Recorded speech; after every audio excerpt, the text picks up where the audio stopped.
અમરેલીથી સુરત સુધીના રસ્તાની હાલત કેવી છે, રોડની હાલત કેવી છે, સ્ટેટ હાઈવે હોય કે નેશનલ હાઈવે?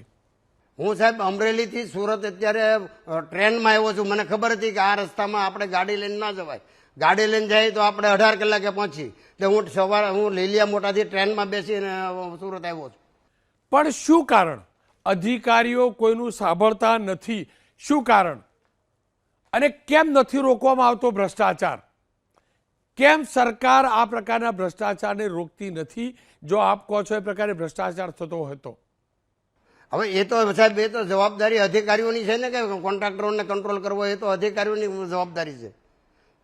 સાહેબ આજે તમને હું કહું, આ રાજકોટમાં ગઈકાલે મેં સોશિયલ મીડિયામાં જોયું હતું કે 4.5 કલાકમાં 12 લાખનો દંડ વસૂલ્યો. અરે ભાઈ, હેલ્મેટમાં તમારે દંડ નથી વસૂલવાનો.